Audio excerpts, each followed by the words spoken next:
Did you know about the help key? In Cobalt, we have a help key. It's a big key with a question mark on it.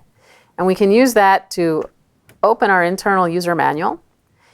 Once it's open, I can use my arrow keys to just page through the help system, which is like reading your user manual.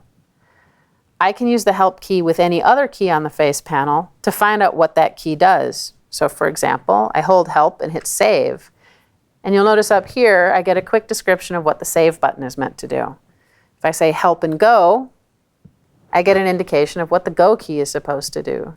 If I hit help and a number, it tells me about the numerical keypad. This help system uses a browser.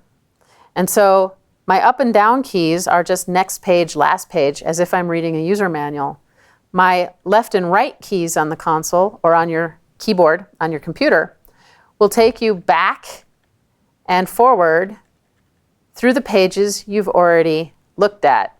So here's where we started pressing help and individual keys to see what they did. So it's keeping the pages in the order that I read them in. I can also search the help system by tapping on the little magnifying glass at the top. I can type in a search term like preset and hit enter. And now it's going to come back and show me hyperlinks to all of the possible pages that contain the word preset.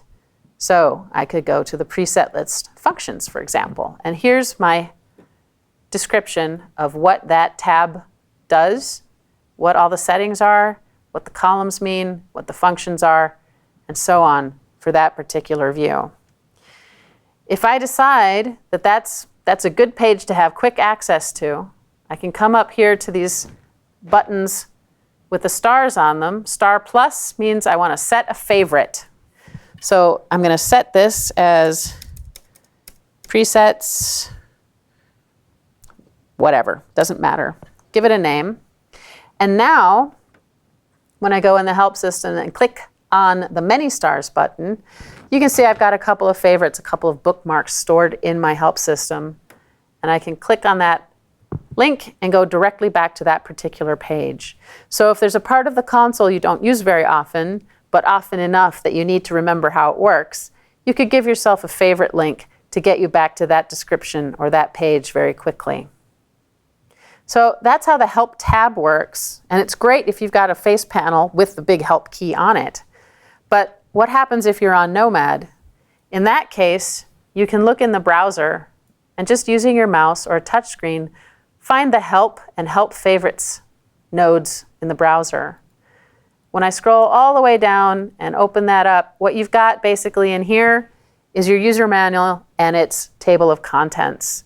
So I can find my pages once again by just double clicking using the table of contents in the browser, or once the help system is open, once again, I can use the search function to search through all the pages of the manual.